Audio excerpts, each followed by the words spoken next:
Hello. We're waiting for a few more people to come in. Thank you for joining us today. I see some names that return week after week after week, and we appreciate that. My name is Michael DiDonato.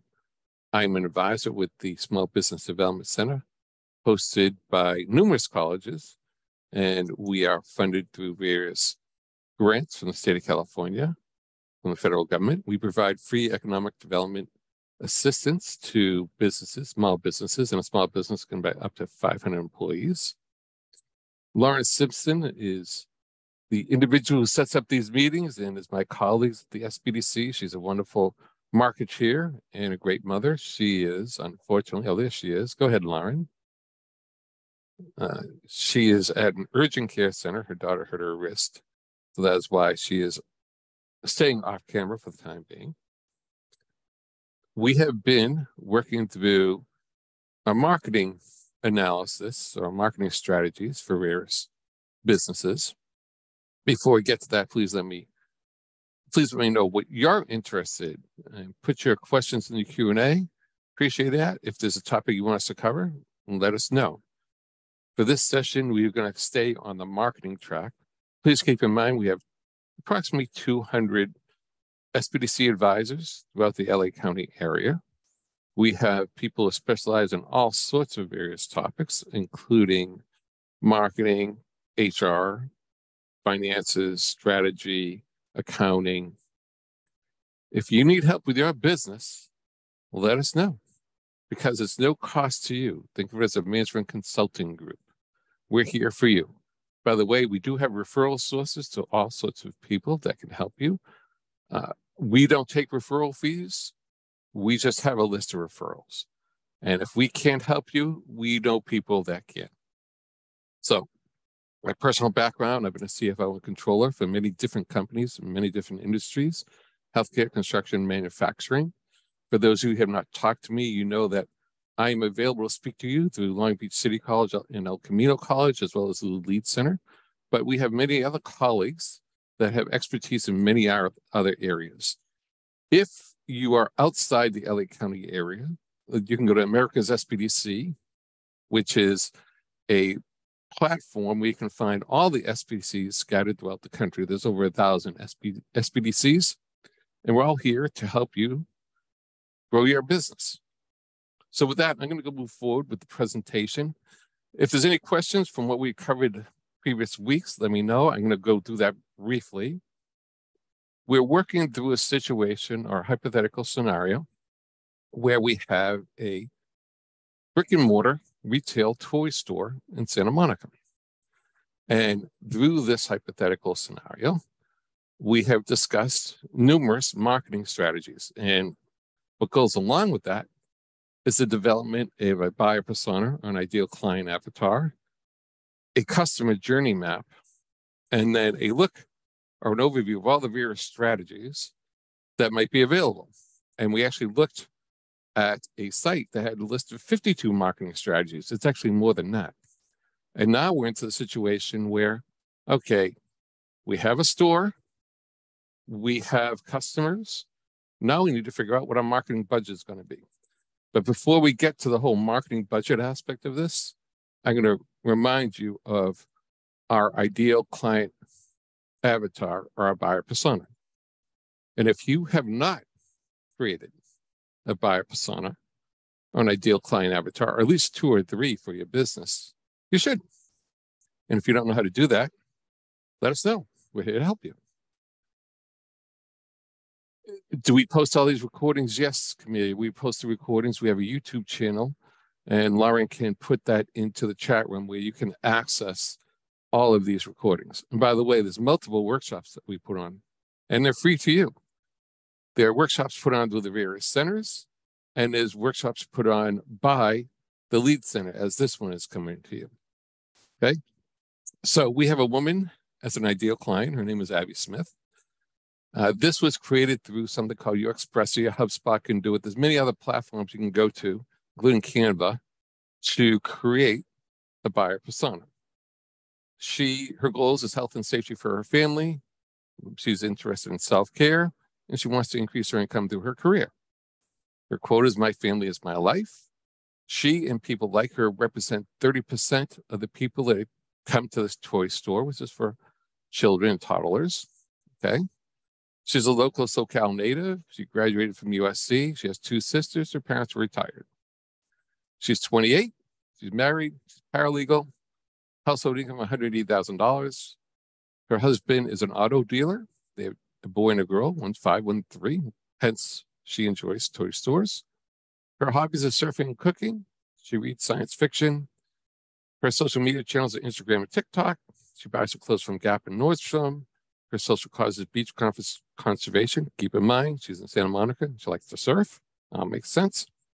She's influenced by environmental activists and well-known attorneys because she's a paralegal. And her primary learning mode is auditory. My primary learning mode is auditory. You need to know what your primary learning mode is and what your customer's primary learning mode is. She loves to cook. She has significant legal knowledge. She's great at organization. She's running a household, and she's a paralegal. Great organizational skills, terrific at budgeting, and she uses Chrome.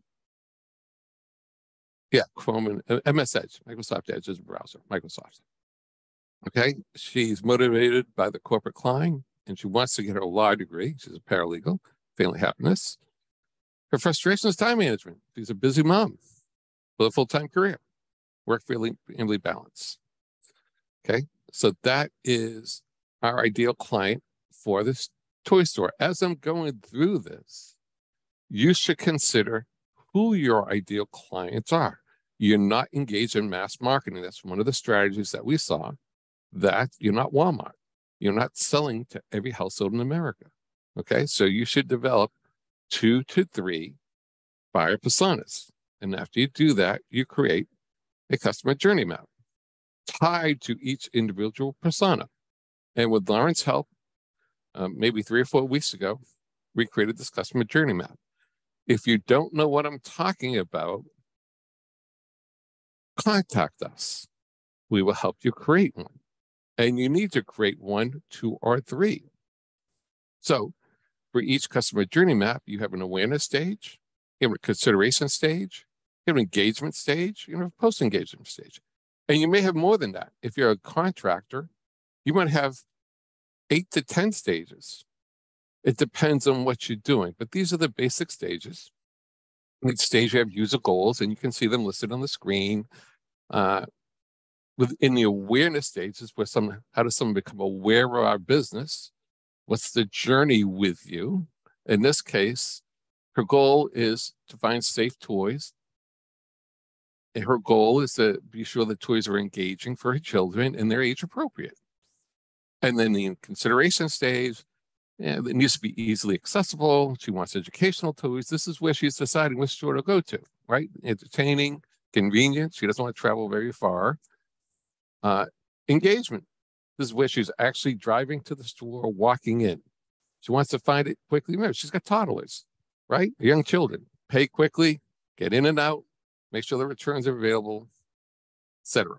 Right? And then it's the post-engagement stage, right? She has to unbox it, make sure it works, make sure the batteries are there, make sure all the pieces are there. Otherwise, her kids are not going to be happy, right? And there's a process for each one of these stages. Now, I'm not here to go through this all again, but I want you to see what a customer journey map is if you have not seen it before, have not created it, right? So at each stage, there's a process. She's got to drive to the store. She has to park. She has to get the kids up, get the stroller, go into the store, locate the item, and so on and so forth.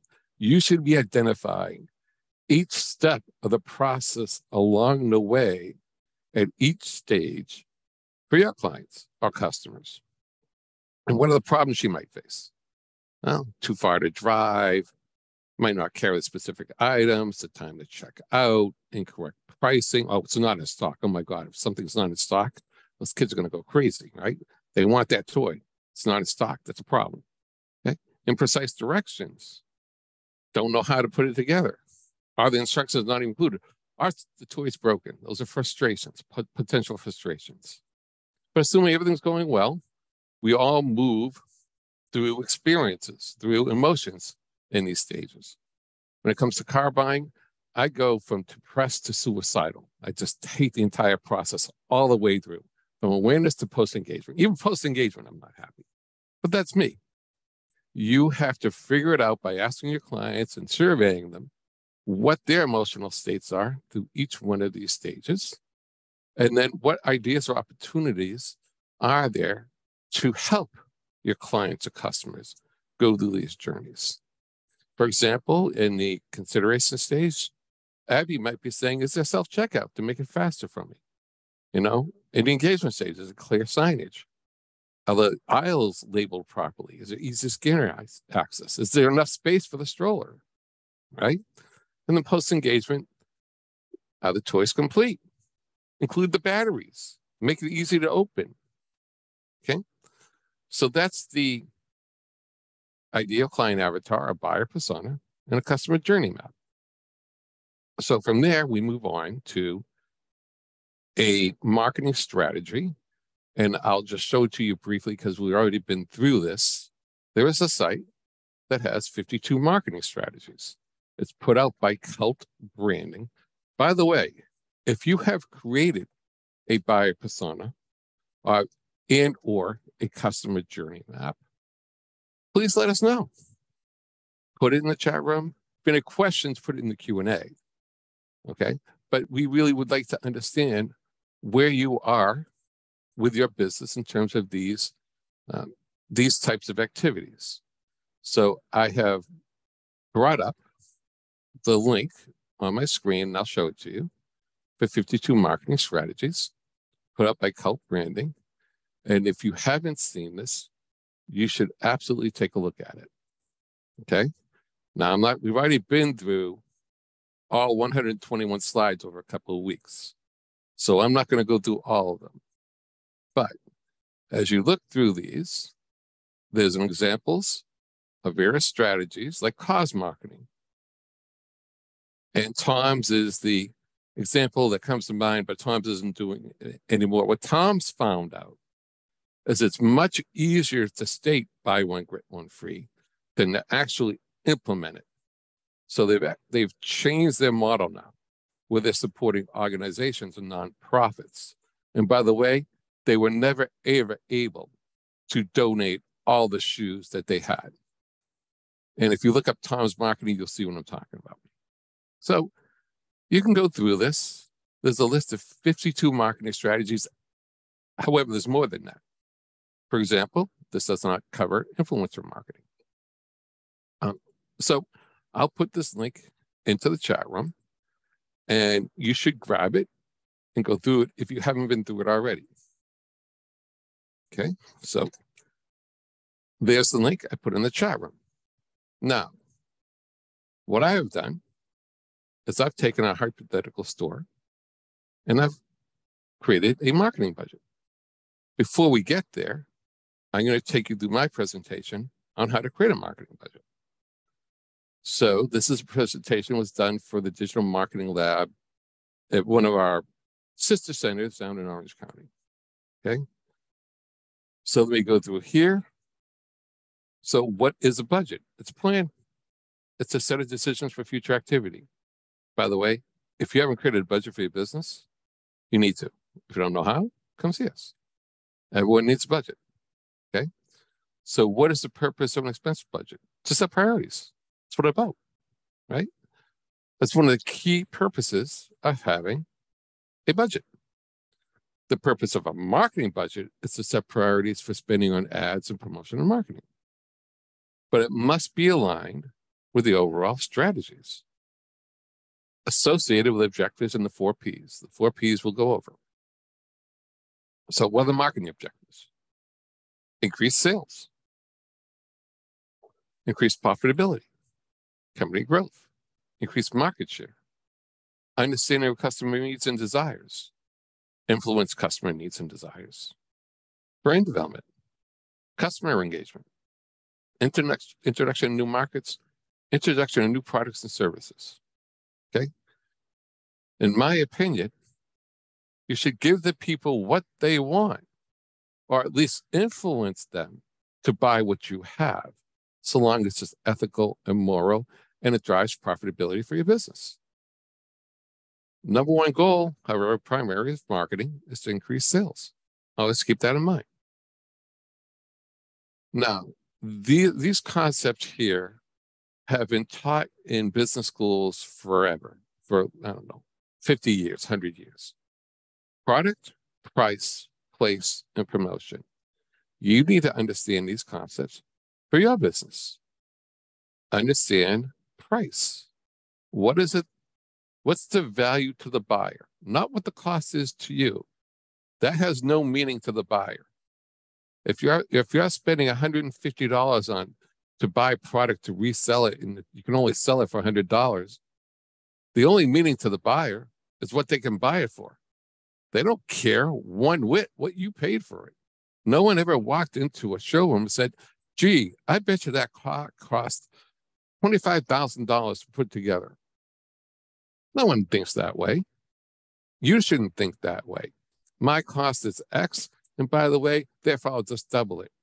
Then you're ignoring what the marketplace is telling you. Your pricing should be based upon what it is to the marketplace. What if the marketplace is saying, you know what? I want to buy that car for $150,000. Great. Doesn't matter that it was made for $25,000. So always be sensitive to the value to the buyer.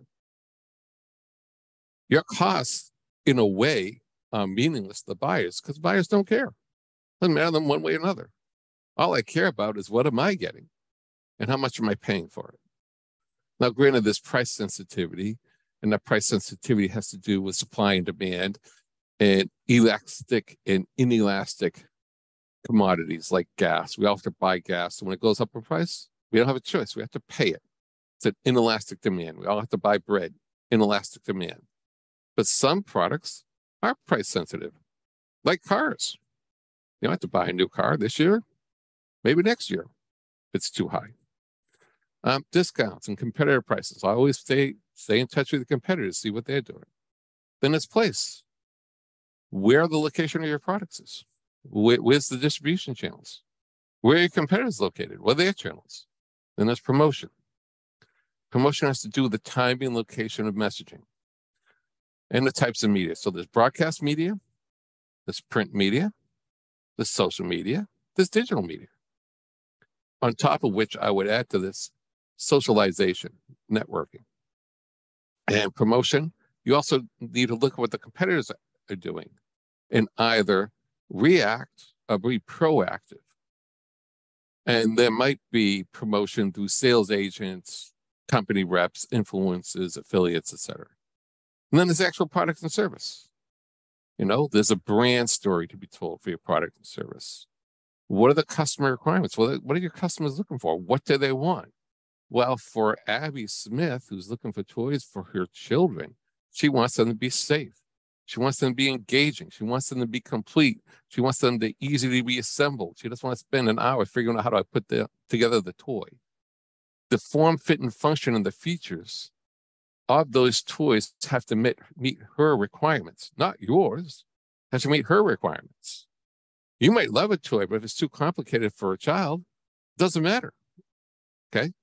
And how is that toy going to be used? In what way? Is that toy appropriate for a house? Is it appropriate for outdoors? And if Abby and people like her are looking for toys that are appropriate for outdoors, make sure they're rugged, right? And you need to differentiate from the people around you. For the toy store in Santa Monica, that differentiation can come in all sorts of different ways. It could be the ambience of the store. It might be a very unique ambience. There might be a play area for toddlers, and the mother brings them there for an hour to get away, and she can relax while somebody else watches them. That would be a unique value proposition. And there'd be all sorts of toys for them to play with. Okay, so 10 steps to a marketing budget. Develop your objectives, understand your reality and where you're on the life cycle. The toy store that we're talking about might be a mature toy store. It might not be a startup. Where are you in your life cycle? Okay.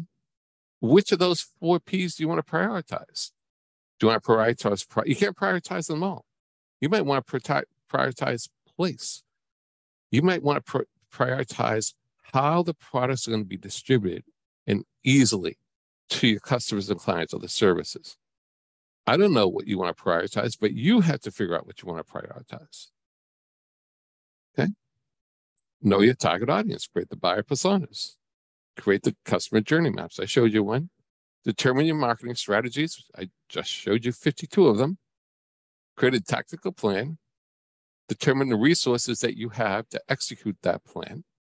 Establish milestones, measure it, and adjust based upon results. It's like, hey, my goal is to lose 20 pounds. What's my strategy? What's my tactics?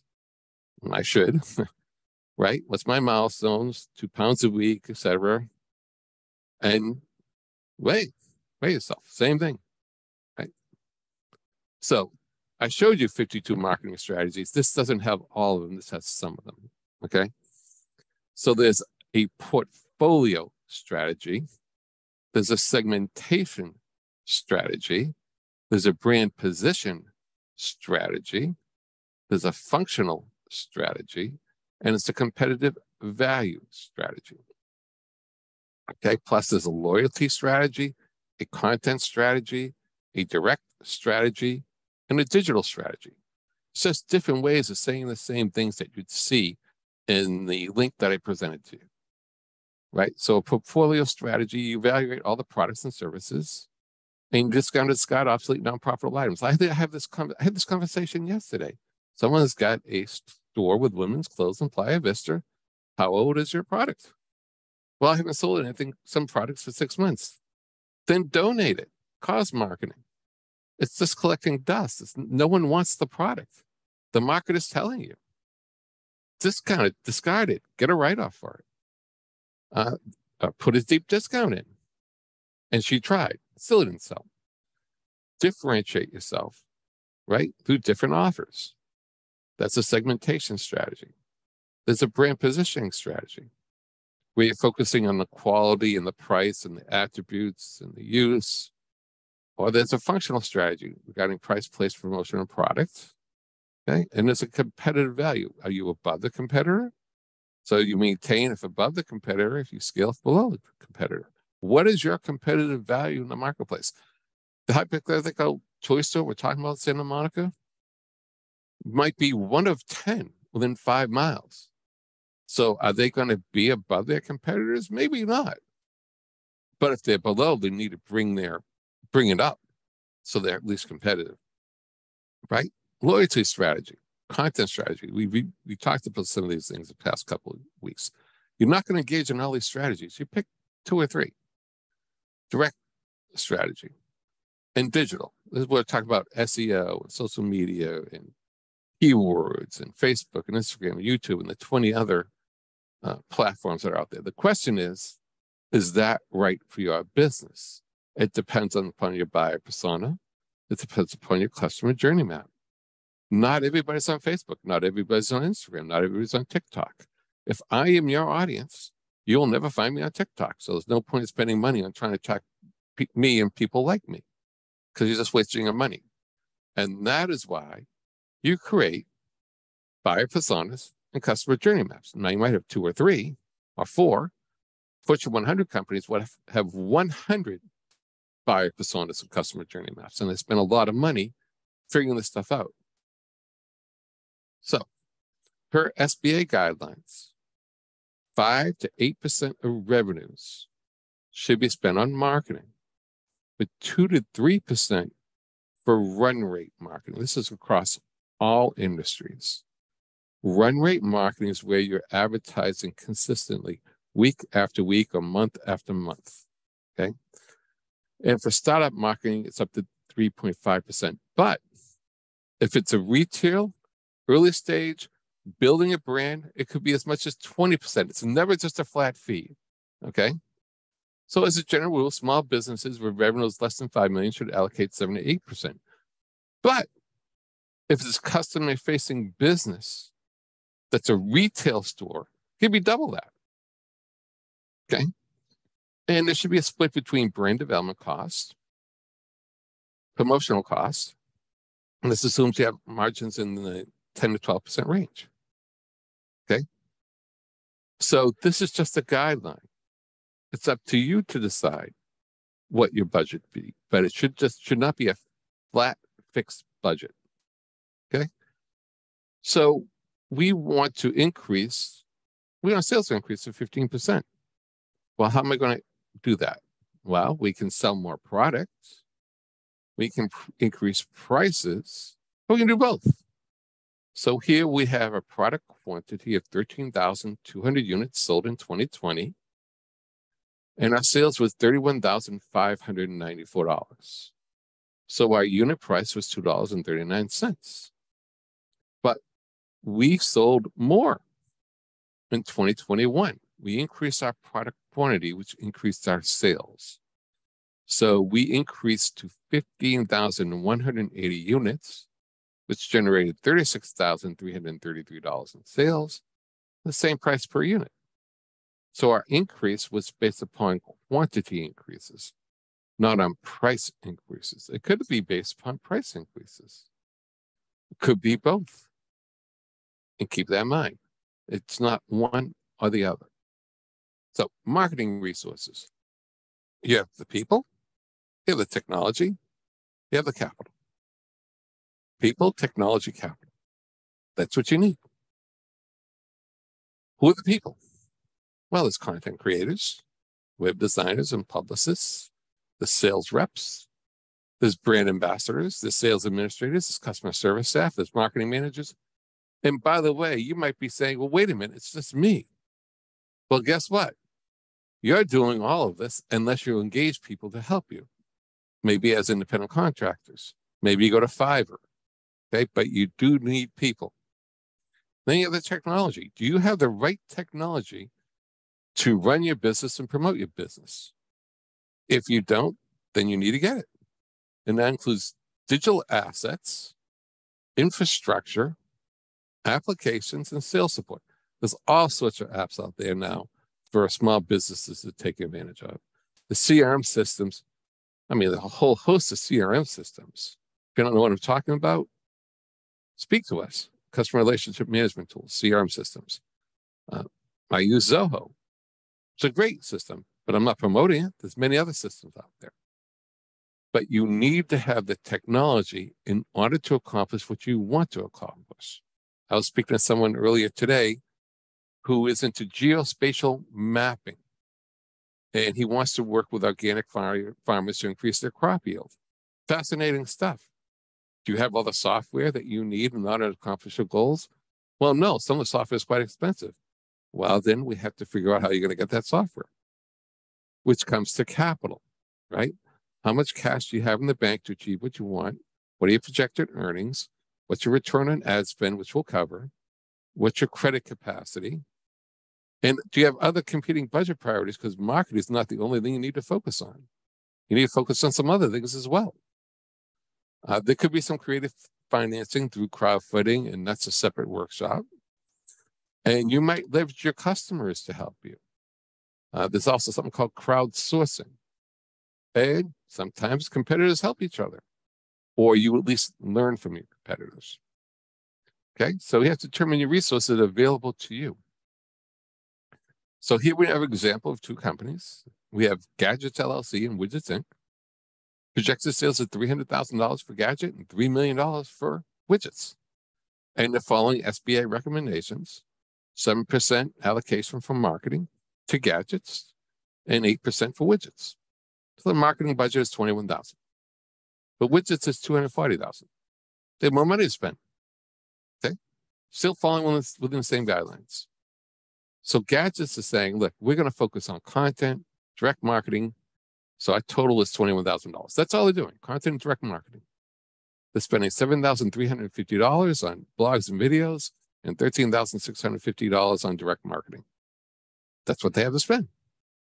Widgets saying, well, we're going to have a rewards app, we're going to have customer service reps, we're going to have content creators, we're going to have video production, we have a CRM system, we're going to do direct mail marketing, we're going to do coupons. They can do a lot more. They have $240,000 to spend, not $21,000. And this is how they're allocating it.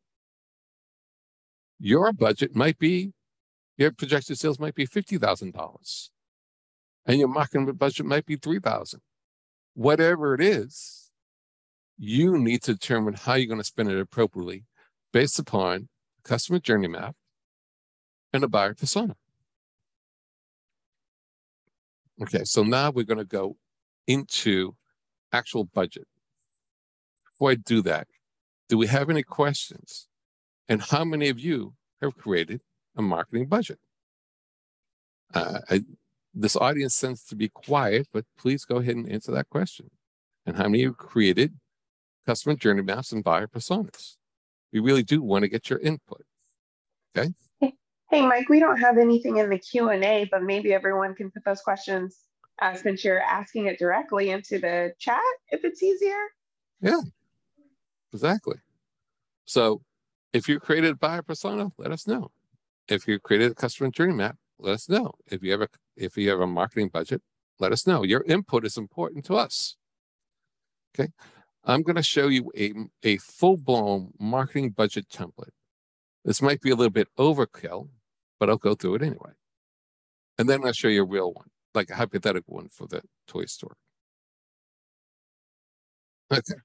So don't let all the numbers get you overwhelmed. This is a top sheet broken out by month for a marketing budget for a business that is significantly larger than most people have. Okay. The totals are down at the bottom. So what you see here is paid advertising, strategy, branding, strategy, website, content marketing. These are all strategies, all covered in the 52 marketing strategies link. Okay. Then you have personnel. Now keep in mind, this is a much larger company than what we typically see. Okay. So they have a $2 million budget for all these activities. And they have actuals. They have actuals by month, they have projection by month, and we have totals for the year. So they came in very, very close to what their budget was. And if you look at each one of these tabs, the specific breakout line items for each type of expense associated with the strategies. So we have money spent for search, and money spent for pay-per-click campaigns, and money spent for lead generation tools like direct mail, display ads, TV ads, radio ads. These are broadcast strategies, broadcast media, right? This is social media strategy. Okay, this is digital media strategy. And you can see that they have spent for the year $16,800 on paid advertising. And it came very close to that number. Let's just break out by month at the top. And then we have branding creative. So we have freelance. Let's go to the top. We have software, we have hardware, we have design, we have IT, we have equipment, we have stock photos, stock video, freelancers, fonts, printing, travel, supplies, meeting, a lot is going into this. Almost $10,000 a month. Okay. And they've spent $111,000 on it. They projected $117,000. They didn't spend as much as they thought. And it goes on and on. Then we have the website. What goes on into that? What does that cost? Well, you have design, development, CMS, which is software, updates, maintenance, integrations, and so on and so forth. And content marketing. Now, you, as a small business, you're not going to do all of this stuff. You're going to do a couple of things. But I wanted you to see what a full-blown budget would be for a company that's doing a significant amount of volume. Okay? And it has a breakout of every type of expense associated with a strategy, like public relations. You have market research, PR services, reputation management, customer service, event management. It's important thing. Award fees, dinners, swag, agency retainer fees. And they spent $300,000 on this. And you're saying to yourself, why would someone spend $300,000 on PR? Well, maybe it's an events business. Okay, maybe it's really important to them. Okay, and then they have one just for events. Okay, and down here is the budget. And then they have personnel. They have salaries and benefit. Well, actually more than that. Yeah, salaries, benefits, training, special events, swag for the employees, bonuses, parking. All right. And they're spending $1.5 million just on employees associated with marketing. Yes, this is a major company. This is a significant company. This is not you. However, I have used this budget for smaller businesses. Now, I'm going to go ahead and share with you a simple budget. And by the way, I'm going to send the presentation and these budgets to Lauren. And if you write to Lauren, perhaps you should put your email in chat room, and she'll be able to send it out to you. Any questions thus far about what I showed? No? Okay. So let me show you an example for the hypothetical toy store that we've been talking about. I'm going to go ahead and bring it up. So I created this Amazing Toys hypothetical income statement. Did it this morning. We have Amazing Toys. I found a logo for it, top left. Okay. We have gross sales in 2022 of $500,000. Yours might be $50,000. It's not about the scale. It's about the concept. Okay. They have some returns and allowances. So their net sales is $495,000. And this is just a basic breakout on a yearly basis, not month by month, which we'll get to. All right. This is how you calculate your cost of goods sold. You take your beginning inventory, add in your purchases. I didn't put anything for freight in. We really don't have direct labor. We're not making the toys. We do have to store it. So there's some storage expenses and some indirect expenses associated, like insurance, with the product. So we had $510,000 of inventory available. We subtract out our ending inventory, and that's our cost of goods sold. That's how you calculate it. Okay. So our gross profit is $335,000 in 2022. That's approximately 68% gross margin. Not bad. Not bad at all for a retail store. Okay. And then I put in some numbers for expenses. Okay. But notice, I didn't put 8% in here for advertising. I put 15%. Why did I do that? Because I want the store to grow. And it's a customer-facing business in a brick and mortar location. So 7 to 8% is probably not an appropriate number for an allocation of advertising expenses. Remember, that's across the board for all industries, according to the SBA. So I said, you know what? If I'm running a store, I'm going to take 15% of my revenues and put it toward advertising. It's up to you. You can put 5% in. That's what I decided to do, since this is my hypothetical store. Okay.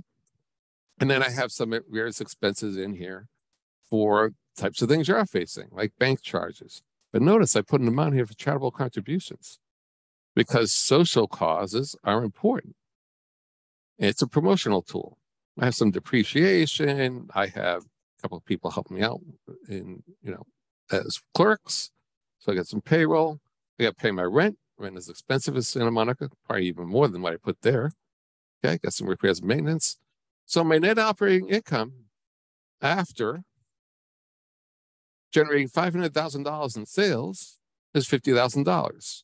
Actually, $36,000. And I had still some assets.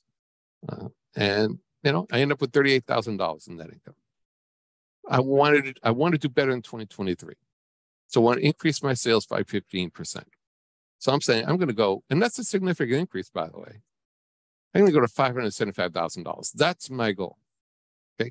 That's what I want. And I had to make some assumptions about how much purchases I'm going to bring in and what my indirect will be. And in the end, that'll generate $418,000 approximate gross profit. So you're going to see a $74,500 increase in revenue, $82,500 increase in gross profit, and I'm allocating 15% of my revenues to advertising. That's what I want to do because I want to grow my business. Okay. And then we have increases, for various other expenses. I actually put in some amounts for contract labor. I have to have a few more people help me out. Okay. So in the end, I'm going to generate $50,000 more in income if I meet these goals. That's significant because I'm going from $38,000 in income to $89,000, $90,000 in income. Well, how am I going to do that? Well, I have to look at my return on ad spend. Return on ad spend is how many dollars you generate in revenue from your ad spend. Okay.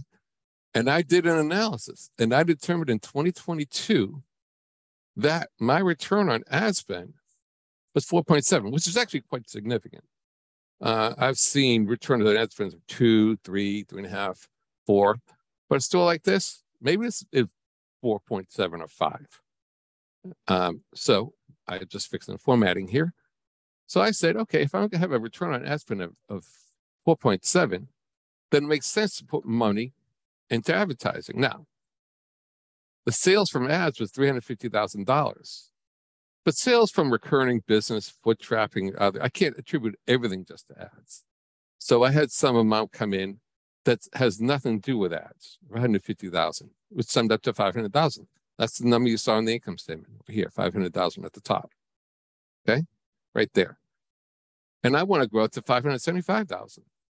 Okay, so I want $402,500 to come in from sales for ads. Well, how do I get to that number?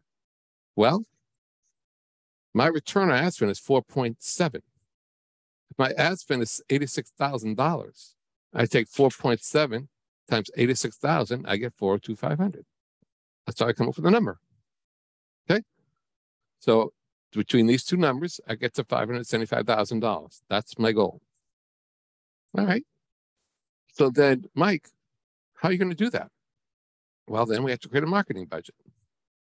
Okay, so here's my $86,000 that I want to spend on marketing.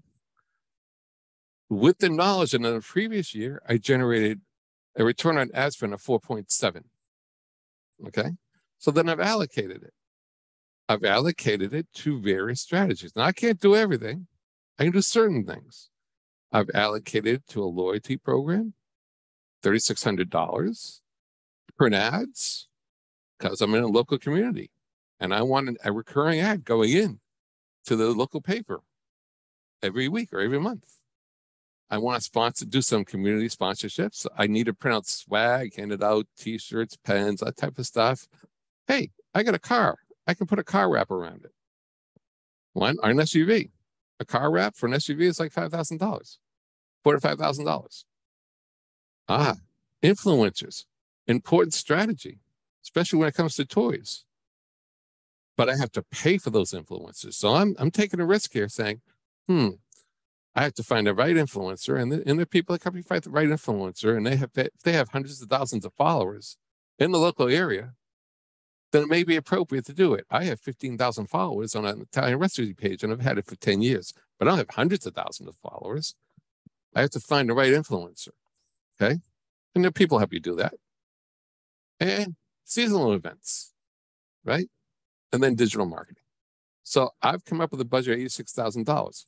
But then the question is, how do I spend that over the year? Because we know that with a toy store, that the end of the year and Halloween is really where the money comes in, okay? So where do the promotions occur? They're not going to occur in February, March, and April. Yeah, you're going to have some spend there. But July 4th, maybe a little bit more, but more importantly, towards the end of the year. So I decided for this store, I don't know about your business. I don't know if you have seasonality. If you're in construction, you might have seasonality because you may not be working as much in the wintertime. In Las Vegas, in construction, they have to change their hours because it gets so hot in your desert. You have to decide for you what's appropriate for you. So I'm just going to give you an example of what's appropriate for my hypothetical store. And this is how I've decided to allocate the budget. It may change as things go on. The influencer may not work out at all, okay? But I decided starting in September, October, November, to put a lot more emphasis on marketing, like seasonal events, okay? And this is how I came up with my budget. And then at the end, actually every month, I'll measure how I'm doing against return on ad spend, and I'll adjust it, okay? So this is how I created a marketing budget for a hypothetical retail brick and mortar store called Amazing Toys.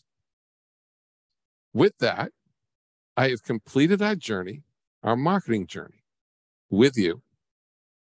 And now we need to hear back from you. Whether or not this is helpful to you, whether or not you feel that this is appropriate for you to create ideal client avatars, customer journey maps, looking at strategies and tactics. We want to hear from you. Any questions about what I just went over? Really? No questions? Okay.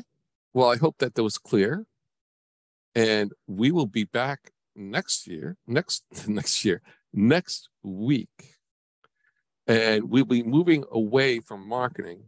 And I think I want to talk about all things leases. There's all sorts of different types of leases out there. Like that toy store has a lease on its building. There's equipment leases. There's vehicle leases. You can lease employees. You can lease yourself. Leases, not just from the perspective of somebody leasing, but also from the perspective of the lessor. So you have lessors and you have lessees. I think it's an important topic, but we want to know what topics you want to hear about. Okay. Lauren, anything to add to this? Lauren might be tied up at the urgent care center. Okay. Well, with what I just said, hopefully we'll see you next week. Oh, someone asked a question. Can you expound on sell what they want or influence? Okay. I don't know if any of you are familiar with, because it was a while ago, Pet Rocks. For some unknown reason, someone made a lot of money convincing certain members of the public to buy rocks that you can pick up in your yard. And they called them Pet Rocks. Yes, they were colored. Okay. So that was an example of a marketeer influencing an audience to buy what you offer. They did it in a particular way. The Chia House plant. Okay. So you give people what they want, or you influence them as to what they want to buy. Marketeers are brilliant at influencing you. And that's why influencers are so popular, because they influence you on what you want to see and buy. It's amazing to me. We had influencers that were known as celebrities, and you saw them on commercials on TV. Now that's just been expanded to social media. Oh, and thank you, Julie. I wasn't aware that it was created by, yeah, it makes sense with advertising. It was a person who's brilliant at manipulating audiences to sell stuff, an advertising copywriter. Any other questions for me? Or Lauren, because Lauren is a brilliant marketeer, and you can always write to her. Okay, thank you very much for your time, and I'll see you next week at 1 o'clock, same time, same channel. Hope everybody has a good day. Bye now. Bye now.